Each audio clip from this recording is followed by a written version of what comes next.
Okay, so let me show you how you can create a product and make it free.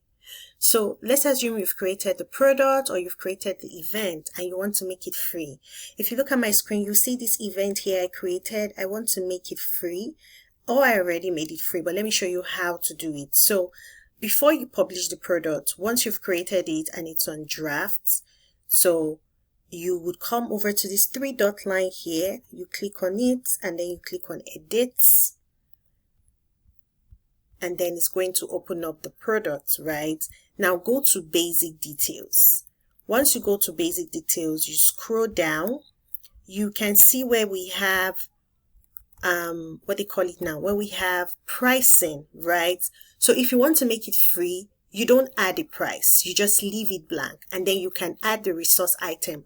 Whatever it is you are selling, this is where you add it. So once you click on add a new item under the resource items, it's going to give you these options here. Do you want to share a free video? Do you want to share a file? Do you want to share access to another product, or you want to do a custom link? More maybe, for example, you want to put your YouTube link. Do you want to put you can also use the link to an online resource, put a YouTube link, or put any link that you want, a Canva link or something like that. You can put a Google Drive link. So this is where you put your products.